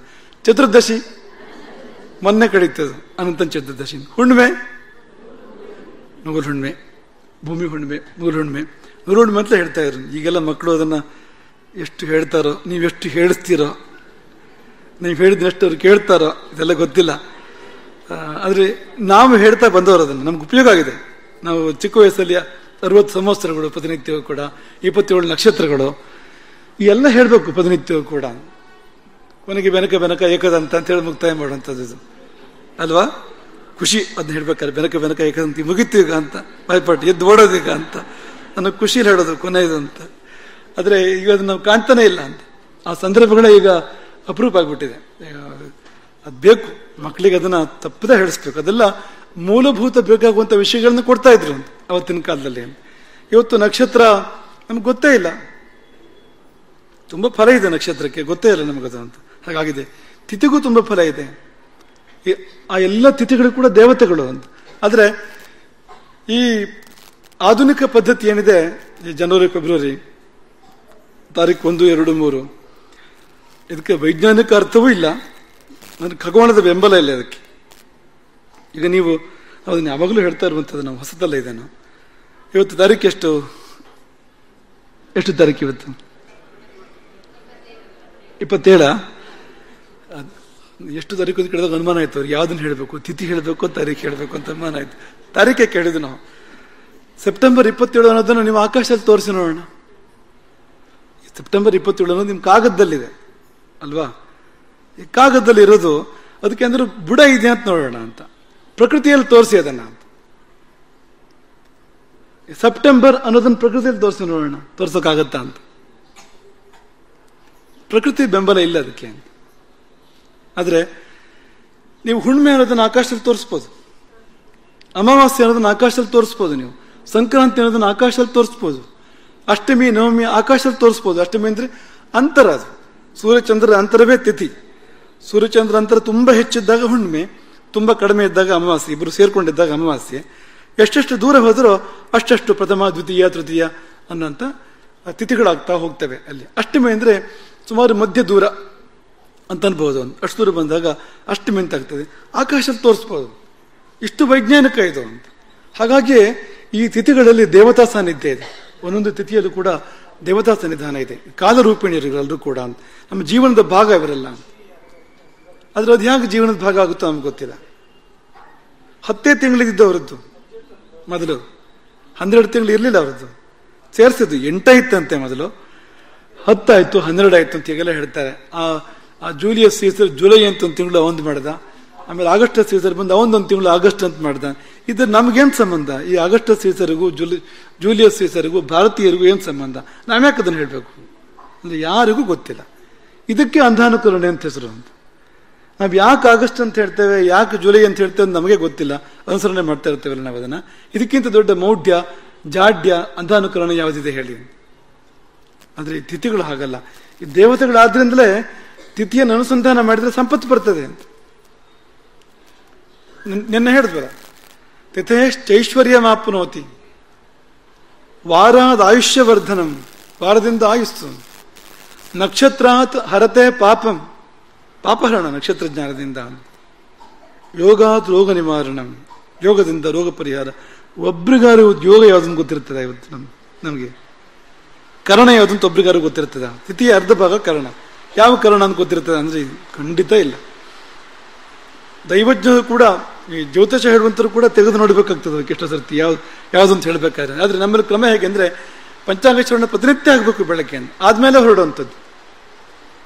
ಕೇವಲ ಪಂಚಾಂಗ ಶ್ರವಣ ಮಾತ್ರದಿಂದಲೇ ಎಷ್ಟೋ ಅಶುಭಗಳು ಪರಿಹಾರ ಆಗ್ತವೆ, ಶುಭಗಳು ವೃದ್ಧಿ ಆಗ್ತದೆ. ಅದನ್ನು ಮಾಡೋದಿಲ್ಲ. ಬೇಕಾಗುವ ಸಮಯ 1 ನಿಮಿಷ 2 ನಿಮಿಷ ಬೇಕಾಗುವಂಥದ್ದು, ಅಷ್ಟೇ ಬೇಕಾಗುವಂಥದ್ದು, ಅದಕ್ಕಿಂತ ಹೆಚ್ಚು ಬೇಡ. ನಾವು ಮಾಡೋದಿಲ್ಲ ಅದನ್ನ. ಹಾಗಾಗಿ ಈ 15 ತಿಥಿಗಳೇ ದೇವತೆಗಳಾಗಿ ಅಮ್ಮನವರ ಸುತ್ತ ಅಲ್ಲಿ ಆ ಬಿಂದುವಿನಲ್ಲಿ ಅಮ್ಮನವರನ್ನು ಸುತ್ತುವರೆದು ಕೂತ್ಕೊಂಡಿದ್ರು ಅಂತ, ಅಂಗರಕ್ಷಣೆಗಾಗಿ. ಅಮ್ಮನವರ ಅಂಗರಕ್ಷಕಿಯರು ಅವರೆಲ್ಲರೂ ಕೂಡ ಅಂತ. ಹಾಗೆ ಆ ದೇವಿಯರ ಹೆಸರು ಕಾಮೇಶಿ. ಅಲ್ಲಿದೆ, ಬಹುಶಃ ಚಿತ್ರ ಕಾಣ್ಬೋದು ನಿಮಗೆ. ಇಲ್ಲಿ ನಮಗೆ ಇಲ್ಲಿ ಆ ರೀತಿಯ ಪರದೆ ಹಾಕಿಲ್ಲ ನಾವಿಲ್ಲಿ, ಅಲ್ಲೇ ನಿಮಗೆ ಎದುರುಗಡೆ ಹಾಕಿಟ್ಟಿದೆ, ಅಲ್ಲೇ ಕಾಣ್ತದೆ, ನೋಡ್ಕೊಳ್ಳಿ. ಅಲ್ಲಿ ಕಾಮೇಶಿ ಅಂದ್ರೆ ಪ್ರತಿಪದೆ, ಪಾಡ್ಯ, ಭಗಮಾಲ, ನಿತ್ಯಕ್ಲಿನ್ನ, ಭೇರುಂಡ, ವನ್ಯವಾಸಿನಿ, ಮಹಾವಜ್ರೇಶ್ವರಿ. ಇವತ್ತು ಮಿತಿ ಯಾವುದು? ನವರಾತ್ರಿ ಆಗಿದ್ರಿಂದ ಕೆಲವರಾದ್ರೂ ಹೇಳ್ತಾ ಇದ್ದೀರಿ ಅದನ್ನ. ನಿನ್ನೆ ಹೇಗೂ ಪಂಚಮಿ ಆಗಿತ್ತು ಅಂತ. ದೂತಿ ಸಪ್ತಮಿ, ತ್ವರಿತ ಅಷ್ಟಮಿ, ಕುಲಸುಂದರಿ ನವಮಿ, ನಿತ್ಯ ದಶಮಿ, ನೀಲಪತಾಕ ಏಕಾದಶಿ, ವಿಜಯ ದ್ವಾದಶಿ, ಸರ್ವಮಂಗಲ ತ್ರಯೋದಶಿ, ಜ್ವಾಲಾಮಾಲಿನಿಕಾ ಚತುರ್ದಶಿ. ಸಹಸ್ರನಾಮ ನೆನಪಾಗ್ತದೆ ನೋಡಿ. ಜ್ವಾಲಾಮಾಲಿನಿಕಾ ಕ್ಷಿಪ್ತ ವನ್ಯಪ್ರಾಕಾರ ಮಧ್ಯಗ ನೆನಪಾಗ್ತದ? ದೇವಿಯ ಸುತ್ತ ಒಂದು ವನ್ಯಪ್ರಾಕಾರವನ್ನ, ಒಂದು ಬೆಂಕಿಯ ಕೋಟೆಯನ್ನ ಇದೇ ದೇವಿ ನಿರ್ಮಾಣ ಮಾಡ್ತಾಳೆ. ಯಾವುದೋ ಒಂದು ಸಂದರ್ಭ ಬಂದಾಗ, ಯುದ್ಧದಲ್ಲಿ ಒಂದು ಆತಂಕ ಬಂಟಾದಾಗ ದೇವಿಯ ಸುತ್ತ ವನ್ಯಪ್ರಾಕಾರ ಅಂದ್ರೆ ಬೆಂಕಿಯ ಒಂದು ದೊಡ್ಡ ಕೋಟೆಯನ್ನ ಈ ದೇವಿ ಸೃಷ್ಟಿ ಮಾಡ್ತಾಳೆ. ಜ್ವಾಲಾಮಾಲಿನಿ, ಮೈಸೂರಲ್ಲಿ ಜ್ವಾಲಾಮಾಲಿನಿ ಅಮ್ಮನವರು ಅಂತ ನೀವು ಕೇಳಿರ್ಬೋದು ನೀವು. ಇದೆ ಅವಳು, ಇವಳೇ ಅವಳು ಅಂತ, ಚತುರ್ದಶಿ ತಿಥಿಯ ರೂಪ ಅವಳು ಅಂತ. ಕೊನೆಯಲ್ಲಿ ಚಿತ್ರ. ಇಷ್ಟು ದೇವಿಯರು ಅಮ್ಮನವರನ್ನ ಸುತ್ತುವರೆದು ಅಂಗರಕ್ಷಣೆ ಮಾಡ್ತಾ ಕೂತ್ಕೊಂಡಿದ್ರು. ದೇವಿಯ ಮಂತ್ರಗಳು ತುಂಬಾ ಮುಖ್ಯವಾಗಿರುವಂಥದ್ದು. ಈ ತ್ರಿಪುರ ಸುಂದರಿಯ ಮಂತ್ರ ಪಂಚದಶಾಕ್ಷರಿ ಅಂತ ಹೆಸರು ಅದಕ್ಕೆ. ಅದನ್ನು ಹೇಳೋದು ಬೇಡ. ಅದನ್ನು ನೀವು ಅನುಷ್ಠಾನ ಮಾಡಬೇಕಾದ್ರೂ ಕೂಡ ತುಂಬಾ ತೂಕ ಬೇಕು, ಅರ್ಹತೆ ಬೇಕು, ಯೋಗ್ಯತೆ ಬೇಕು, ಎಲ್ಲವೂ ಬೇಕು. ಬೀಜಾಕ್ಷರಗಳು ಇರತಕ್ಕಂಥದ್ದು, ಹೆಚ್ಚು ಕಡಿಮೆ ಆದರೂ ತೊಂದರೆ ಆಗುವಂಥದ್ದು ಅದು. ಹಾಗಾಗಿ ಪಂಚದಶಾಕ್ಷರಿ ಅಂತ ಹೆಸರು ಅದಕ್ಕೆ, ಆ ಮಂತ್ರಕ್ಕೆ. ಮತ್ತೊಂದು ಷೋಡಶಾಕ್ಷರಿ ಅಂತ, ಈ ಪಂಚದಶಾಕ್ಷರಿ ಒಳಗೊಂಡು ಬರ್ತಕ್ಕಂಥ ಷೋಡಶಾಕ್ಷರಿ ಇನ್ನೊಂದು. 2 ದೇವಿಯ ಅತ್ಯಂತ ಪ್ರಧಾನವಾದ ಮಂತ್ರಗಳು. ಷೋಡಶಾಕ್ಷರಿಯೇ ಪ್ರಧಾನ ಮಂತ್ರ, ಷೋಡಶಾಕ್ಷರಿಗೆ ಮೂಲ ಪಂಚದಶಾಕ್ಷರಿ, 15 ಅಕ್ಷರಗಳ ಮಹಾಮಂತ್ರ ಅಂತ. ಅದನ್ನ ಯಾಕೆ ನೆನಪು ಮಾಡ್ಕೊಂಡು ಬಂದ್ರೆ, ಈ 15 ಅಕ್ಷರಗಳು ಯಾವುದು, 15 ಅಕ್ಷರಗಳು ಯಾರದು ಅಂದ್ರೆ ಇವರೇ ಅದು ಅಂತ. ಇವರ ಮೂಲಕವೇ ದೇವಿಯನ್ನು ತಲುಪಬಹುದು ಅಂತ. ಇವ್ರು ಯಾಕೆ ಮುಖ್ಯ ಅಂದ್ರೆ, ಲಲಿತಾ ತ್ರಿಪುರ ಸುಂದರಿಯನ್ನು ತಲುಪಬೇಕು ಅಂದ್ರೆ ಇವರನ್ನು ನೋಡಿದ್ರೆ ತಲುಪಕ್ಕೆ ಸಾಧ್ಯ ಇಲ್ಲ. ಈ ಗುರುಗಳನ್ನು ಭೇಟಿ ಮಾಡಬೇಕು ಅಂದ್ರೆ ಪರಿವಾರದವ್ರು ಇರ್ತಾರಲ್ವಾ, ಅವ್ರ ಮೂಲಕ ನೀವು ಹೋಗ್ತೀರಿ. ಪರಿವಾರದ ಮೂಲಕ ನಿಮ್ ಸುಲಭವಾಗಿ ಅರ್ಥ ಆಗೋದಕ್ಕೆ ಹೇಳ್ತಾ ಇರೋಂಥದ್ದು ನಾವು ಅಂತ. ಸೀದಾ ಹೋಗ್ಲಿಕ್ಕೆ ಆಗ್ತದ? ಪರಿವಾರದ ಮೂಲಕ ಹೋಗ್ತೀರಿ ನೀವಲ್ವಾ. ಹಾಗೆ ದೇವಿಯನ್ನು ನೀವು ಸಾಕ್ಷಾತ್ಕಾರ ಮಾಡ್ಕೊಳ್ಬೇಕು, ದೇವಿಯನ್ನು ಒಲಿಸ್ಕೊಳ್ಬೇಕು ಅಂದ್ರೆ ಈ ನಿತ್ಯೆಯರು, ಪಂಚದಶ ನಿತ್ಯೆಯರು, ಇವರ ಮೂಲಕವಾಗಿ ಹೋಗ್ಬೇಕು ಹೊರತು ಇವರ ಹೊರತಾಗಿ ನಾವು ಹೋಗ್ಲಿಕ್ಕೆ ಸಾಧ್ಯ ಇಲ್ಲ. ಇವರು ದೇವಿಯ ಮಂತ್ರದ ಅಕ್ಷರಗಳಾಗಿದ್ದಾರೆ ಅಂತ. ಅದರೊಳಗೆ ದೇವಿಯ ಸಾನ್ನಿಧ್ಯ ಇದೆ. ಆ ಪಂಚದಶಾಕ್ಷರಿ ಮಂತ್ರದಲ್ಲಿ ದೇವಿ ಇದ್ದಾಳೆ, ಅಕ್ಷರಗಳು ಈ ದೇವಿಯರು. ಅಂದ್ರೆ ಇವರ ಮಹತ್ವ ನಮಗೆ ಅರ್ಥ ಆಗಬೇಕು ಅಂತ. ಇವರೆಲ್ಲರ ಮಧ್ಯದಲ್ಲಿ ಲಲಿತಾ ಮಹಾ ತ್ರಿಪುರ ಸುಂದರಿ ರಾಜರಾಜೇಶ್ವರಿ ದೇವಿ ಆನಂದ ಮಹಾಪೀಠದಲ್ಲಿ ಕುಳಿತು ಆ ಚಕ್ರರಾಜ ರಥವನ್ನ ಮತ್ತು ಇಡೀ ಶಕ್ತಿ ಸೈನ್ಯವನ್ನ ಮುನ್ನಡೆಸಿ ಯುದ್ಧಕ್ಕೆ ಹೊರಟಿದಳು ಭಂಡಾಸುರನ ಮೇಲೆ. ಚಕ್ರರಾಜರಥಾರೂಢ ಸರ್ವಾಯುಧ ಪರಿಷ್ಕೃತ ಇದೆ ಅದು. ನೀವು ಇದನ್ನು ಹೇಳ್ಬೇಕಾದ್ರೆ ಭಂಡಾಸುರನ ಯುದ್ಧದ ನೆನಪು ಮಾಡ್ಕೊಳ್ಬೇಕು ಅಂತ. ಚಕ್ರರಾಜ ರಥದಲ್ಲಿ ಎಲ್ಲ ಆಯುಧಗಳನ್ನು ಏರಿಸಿಕೊಂಡು ಸರ್ವಾಯುಧ ಪರಿಷ್ಕೃತ ಅಂತ ದೇವಿ ಭಂಡಾಸುರನ ಮೇಲೆ ಯುದ್ಧಕ್ಕೆ ಹೊರಟಳು ಅಂತ. ಇದೇ ರೀತಿಯಲ್ಲಿ 12 ರಥಗಳಲ್ಲೂ ಕೂಡ ಇದೆ. ಶ್ಯಾಮಲಾ ದೇವಿಯ ಮಂತ್ರಿಣಿಯವಳು, ಅವಳ ರಥ, ಅದರ ಹೆಸರು ಗೇಯ ಚಕ್ರರಥ. ಆ ರಥದ ಹೆಸರು ಗೇಯ ಚಕ್ರರಥ. ಆಮೇಲೆ ದಂಡನಾಥ ದೇವಿಯ ರಥ ಇದೆ ಮತ್ತೊಂದು, ಕಿರಿಚಕ್ರರಥ. ಅದು ಆ ರಥ ಕಿರಿಯದು. ಈ ಮೂರರಲ್ಲಿ ಹೋಲಿಸಿದ್ರೆ ಕಿರಿಯ ರಥ ಅದು. ಕನ್ನಡದ ಕಿರಿ ಅಲ್ಲ ಅದು, ಸಂಸ್ಕೃತದ ಕಿರಿಯದು. ಕಿರಿ ಅಂದ್ರೆ ವರಾಹ ಅಂತ ಅರ್ಥ. ಅದಕ್ಕೆ ಕಿರಿಚಕ್ರ. ಈಗ 3 ರಥಗಳು. ಅದರಲ್ಲಿ ಈ ಗೇಯ ಚಕ್ರ ರಥದಲ್ಲಿ ಮಂತ್ರಿಣೀ ದೇವಿ.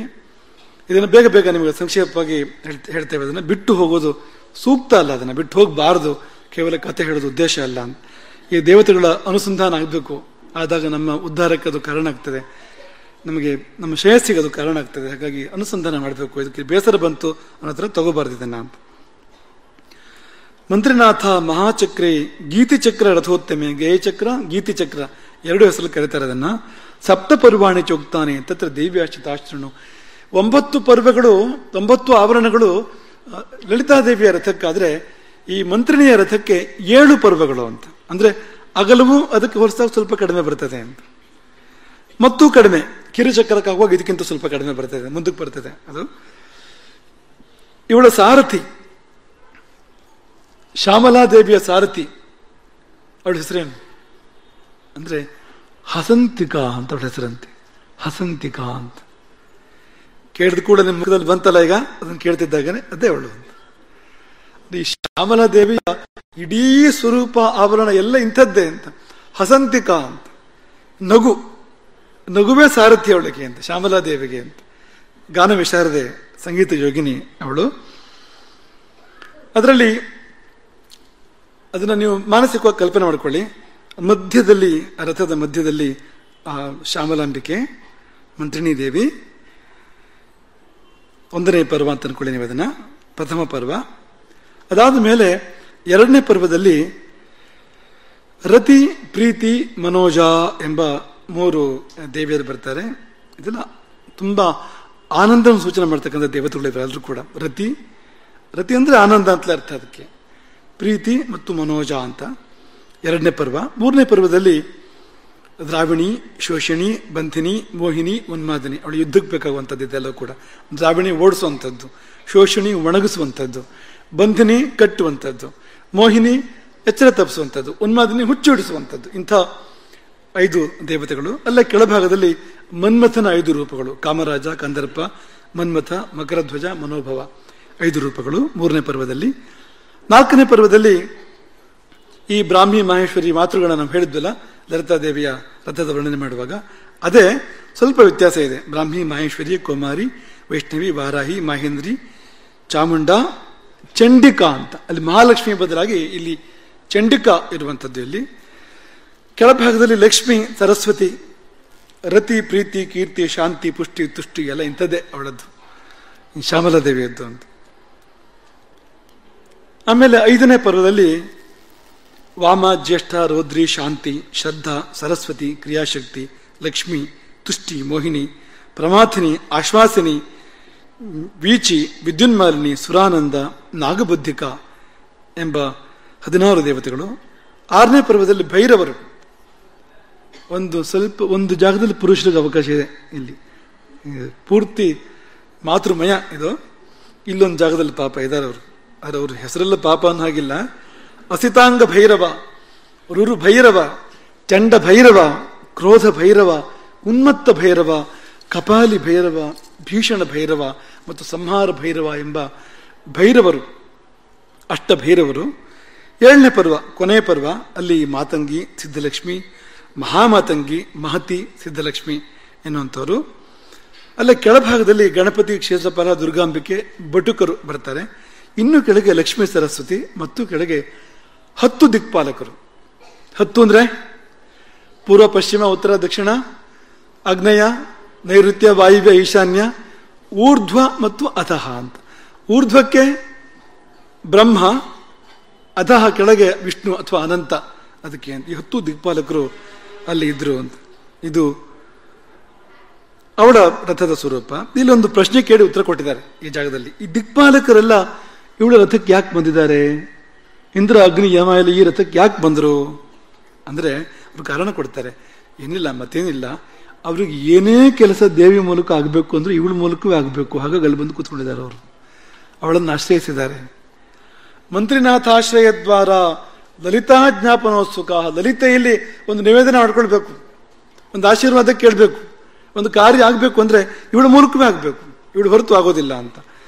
ಹಾಗಾಗಿ ಇದನ್ನು ಎಷ್ಟರ ಮಟ್ಟಿಗೆ ಈ ಮಂತ್ರಣೀಯ ಮಹತ್ವವನ್ನು ಹೇಳ್ತಾರೆ ಅಂದರೆ, ಸರ್ವೇಶಾಂಚೈವ ದೇವಾನಾಂ ಮಂತ್ರಣೀಯ ದ್ವಾರತಃ ಕೃತ. ಎಷ್ಟು ದೇವಿಯರಿದ್ರು, ಎಷ್ಟೆಲ್ಲ ದೇವತೆಗಳಿದ್ರು, ದ್ವಾರ ದೇವಿಗೆ ಮಂತ್ರಣೀಯ ಹೋದು, ಶ್ಯಾಮಲಾ ದೇವಿಯ ಹೋದು. ಅವಳ ಮೂಲಕ ಹೋದ್ರೆ ಕಾರ್ಯಸಿದ್ಧಿ, ಶ್ಯಾಮಲಾ ದೇವಿಯ ಮೂಲಕ ಹೋದ್ರೆ ಕಾರ್ಯಸಿದ್ಧಿ. ಶ್ಯಾಮಲಾ ದೇವಿಯನ್ನು ಮರೆತು ಶ್ರೀಚಕ್ರೋಪಾಸನೆ ಮಾಡಿದರೆ ಕಾರ್ಯಸಿದ್ಧಿ ಆಗೋದಿಲ್ಲ, ಅನಾಹುತ ಆಗ್ಬೋದು, ತೊಂದರೆ ಆಗ್ಬೋದು ಅಂತ.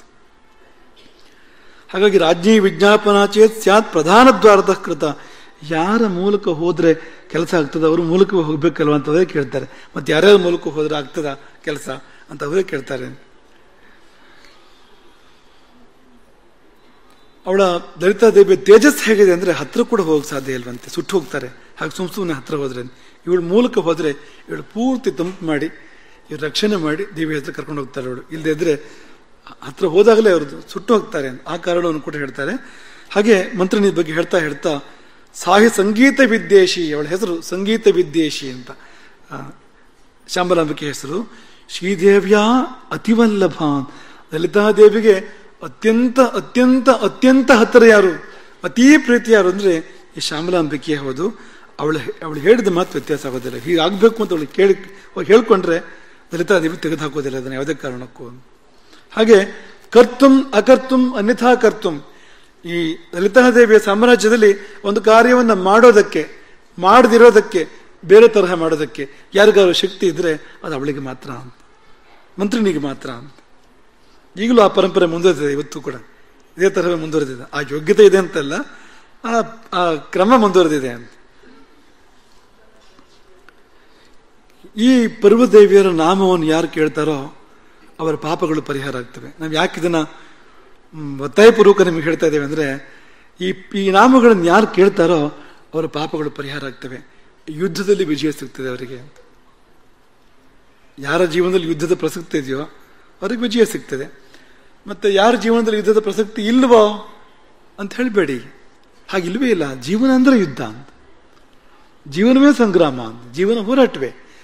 ಹೋರಾಟ ಅದೇ ಇರೋದು ಜೀವನ ಅಂತ ಇಲ್ಲ ಅಂತ. ಜೀವನ ಸಂಗ್ರಾಮದಲ್ಲಿ ವಿಜಯ ಬೇಕು ಅಂದ್ರೂ ಕೂಡ ಅದನ್ನು ಕೊಡ್ತದೆ ಕೇವಲ ಈ ನಾಮಶ್ರವಣ. ಈಗ ಲಲಿತಾ ಸಹಸ್ರನಾಮದ ನೆನಪು ಮಾಡ್ಬೇಡ ಒಂದ್ಸರಿ. ನೀವು ಆಗಲೇ ಹೇಳಿದಿರಿ ಅದನ್ನ. ಗೇಯ ಚಕ್ರರಥಾರೂಢ ಮಂತ್ರಿಣಿ ಪರಿಸೇವಿತ, ಇವಳೇ ಅವಳು. ಗೇಯ ಚಕ್ರ ರಥಾರೂಢ ಮಂತ್ರಿಣಿ ಪರಿಸೇವಿತ ಅಂತ ಮಂತ್ರಿಣಿಯಿಂದ ಸೇವಿತಲಾಗಿರ್ತಕ್ಕಂಥವಳು. ಕಿರಿಚಕ್ರ ತುಂಬಾ ಸಣ್ಣ ರಥ ಅಲ್ವಾ ಇದರಲ್ಲಿ, ಅದ್ರ ವಿಸ್ತಾರ 6 ಯೋಜನ ಅಂತ.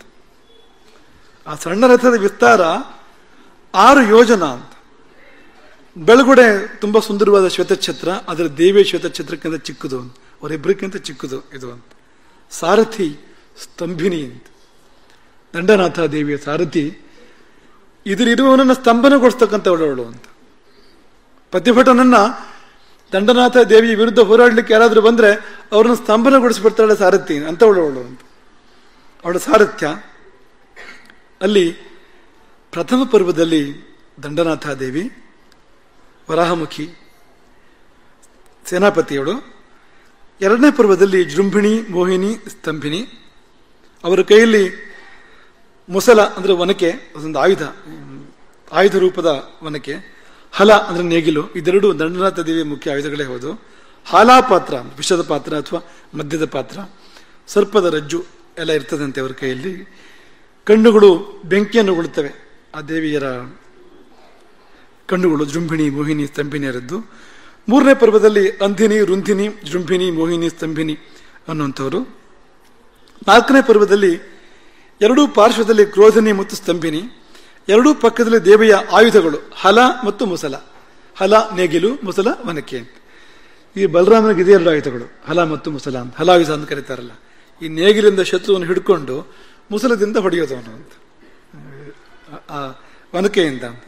ಅದೇ ಈ ದೇವಿಯ ಆಯುಧಗಳು. ಮುಂದೆ ವಿಷಂಗ ರಾಕ್ಷಸನನ್ನ ಹನನ ಮಾಡ್ತಾಳೆ ಇದೇ ಆಯುಧಗಳಿಂದ. ದಂಡನಾಥ ದೇವಿಯ ಮುಂಭಾಗದಲ್ಲಿ ಮಹಾಭಯಂಕರನಾದ ಶೂಲ ಖಡ್ಗ ಶವ ಪಾಶಧಾರಿಯಾದ 4 ಬಾಹುಗಳು 3 ಕಣ್ಣುಗಳ ಚಂಡೋಚ್ಚಂಡ ಎಂಬ ದೇವತೆ. ಆಮೇಲೆ ಷಟ್ ಚಕ್ರವಾಸನಿಯರು, ಈ ಮಾತೃಗಣವೇ. ವಾರಾಹಿ ಮಾತ್ರ ಇಲ್ಲ, ಅವಳೇ ವಾರಾಹಿ ಅಲ್ಲ, ಮುಖ್ಯ ವಾರಾಹಿ ಎಲ್ಲ ಇದ್ದಾಳಲ್ಲ. ಹಾಗೆ ಬ್ರಾಹ್ಮಿ ಮಾಹೇಶ್ವರಿ ಕುಮಾರಿ ವೈಷ್ಣವಿ, ಮಾಹೇಂದ್ರಿ, ಚಾಮುಂಡ. ವಾರಾಹಿ ಇಲ್ಲ ಇದರಲ್ಲಿ. ಇನ್ನು ಧಾತುನಾಥೇಯರು 7 ಮಂದಿ. ನಿಮಗೆ ನೀವು ಒಂದೆರಡು ಶಬ್ದ ಕೇಳಿರ್ತೀರಿ ಇದರಲ್ಲಿ. ಯಾಕಿನಿ, ರಾಕಿನಿ, ಲಾಕಿನಿ, ವಾಕಿನಿ, ಶಾಕಿನಿ, ಡಾಕಿನಿ, ಹಾಕಿನಿ. ಯಕ್ಷಗಾನದಲ್ಲಿ ಅಲ್ಲಿ ಇಲ್ಲಿ ನೀವು 2 ಮಾತ್ರ ಕೇಳಿರ್ತೀನಿ. ನೀವು ಶಾಕಿನಿ, ಡಾಕಿನಿ ಮಾತ್ರ ಕೇಳಿರ್ತೀನಿ ನೀವು. ಯಾರು ಇವರೆಲ್ಲ ಅಂದ್ರೆ ಧಾತುನಾಥಿಯರು ಇವರೆಲ್ಲ. ನೀವೇನೋ ಯಾವುದೋ ಒಂದು ದುರ್ದೇವತೆ ಅಂತಷ್ಟು ಅನ್ಕೊಳ್ಬೇಡಿ, ನಿಮ್ಮ ಮೈಲಿದ್ದಾರೆ ಅವರೆಲ್ಲರೂ ಕೂಡ ಅಂತ. ಧಾತುನಾಥಿಯರು ಅಂದ್ರೆ ಏನು ಅಂತಂದ್ರೆ ಚರ್ಮ, ರಕ್ತ, ಮಾಂಸ, ಮೇಧಸ್ಸು ಅಂದ್ರೆ ಕೊಬ್ಬು, ಅಸ್ಥಿ, ಮಜ್ಜ, ಪ್ಲೀಹ ಮತ್ತು ಶುಕ್ಲ ಅಂತ ಪುನರುತ್ಪತ್ತಿ ಕಾರಣ ಆಗುವಂಥದ್ದು. ಶುಕ್ಲ ಅಂತಂದ್ರೆ ಈ ಧಾತುಗಳಲ್ಲಿ ನೆಲೆಸಿರ್ತಾರೆ ಅವರು ಅಂತ. ಸಪ್ತ ಧಾತುಗಳು ನಮ್ಮ ಶರೀರವೇ.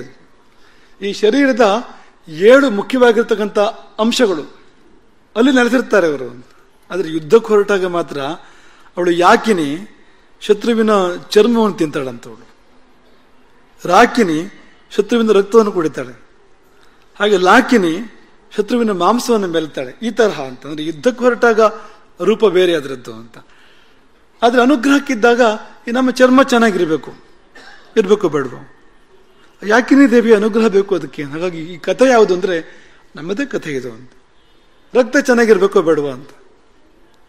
ರಾಕಿನಿ ದೇವಿಯ ಅನುಗ್ರಹ ಬೇಕು ಅದಕ್ಕೆ. ಅವಳು ಇರ್ತಾಳೆ ಆ ರಕ್ತ ಧಾತುವಿನಲ್ಲಿ, ಆ ದೇವತೆ ಸಾನ್ನಿಧ್ಯವನ್ನು ಕೊಟ್ಟಿರ್ತಾಳೆ ಅಂತ. ಸಪ್ತ ಧಾತುನಾಥಿಯರು ಇವರು ಎಲ್ಲ ತರದ ಅಭಿಚಾರಗಳಿರ್ತಾವಲ್ಲ ಅದರಲ್ಲಿ ನಿಪುಣರವರು ಅಂತ. ಅಂದ್ರೆ ಮಾರಣ, ಮೋಹನ, ಸ್ತಂಭನ, ತಾಡನ ಇದೆಲ್ಲ ಇದೆಯಲ್ಲ, ಅದೆಲ್ಲ ಅದರ ದೇವತೆಗಳು ಇವರೇ ಈ ಧಾತುನಾಥೆಯರೇ. ಅದರ ಪ್ರಯೋಗ ಮಾತ್ರ ಅವ್ರು ಯಾರ ಮೇಲೆ ಮಾಡ್ತಾರೆ ಅಂದ್ರೆ ವೈದಿಕ ದ್ರೋಹಿಗಳು, ದೇವದ್ರೋಹಿಗಳು, ವೀರವೈರಿಗಳು, ಯಜ್ಞದ್ರೋಹಿಗಳು ಮತ್ತು ದುಷ್ಟ ದೈತ್ಯರ ಮೇಲೆ ಪ್ರಯೋಗ ಮಾಡಲಿಕ್ಕೆ ಇರುವಂಥದ್ದು. ಯಾವುದು? ಮೋಹನ, ಮಾರಣ, ಸ್ತಂಭನ, ತಾಡನ.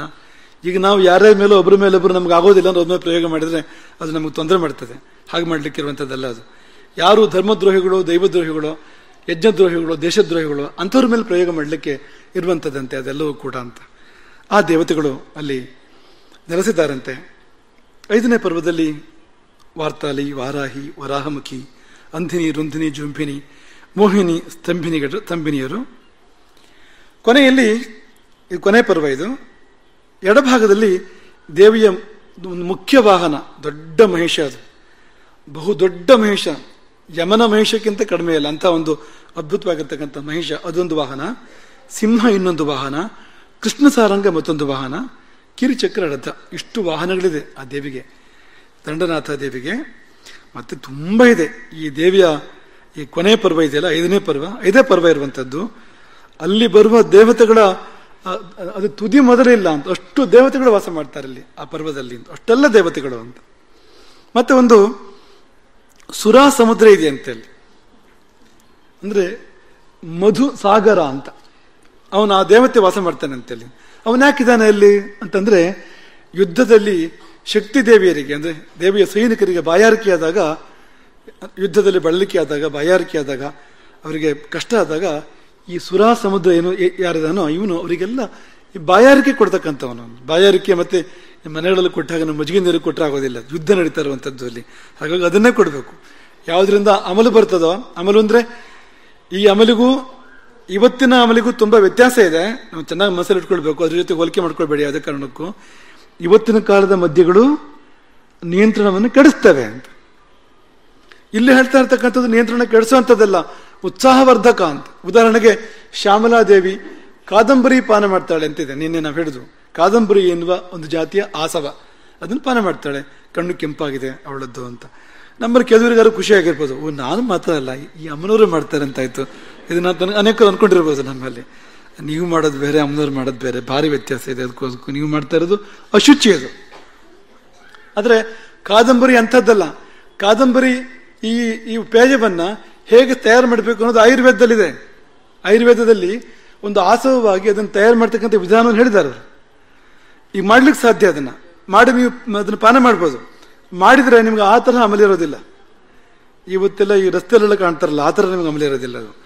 ಅದೊಂದು ಬದಲಾವಣೆ ಕೊಡ್ತದೆ, ಒಂದು ಉತ್ಸಾಹವನ್ನ, ಶಕ್ತಿಯನ್ನ, ಚೈತನ್ಯವನ್ನು ಕೊಡ್ತದೆ, ಕೊಡೋದಿಲ್ಲ ಅಂತಲ್ಲ. ಆದರೆ ನೆಲೆ ತಪ್ಪಿಸಿ ನಮ್ಮನ್ನು ಹಾಳು ಮಾಡುವಂಥದ್ದಲ್ಲ ಅದು, ಅನ್ನೋದನ್ನು ಮನಸ್ಸಲ್ಲಿಟ್ಕೊಳ್ಬೇಕು.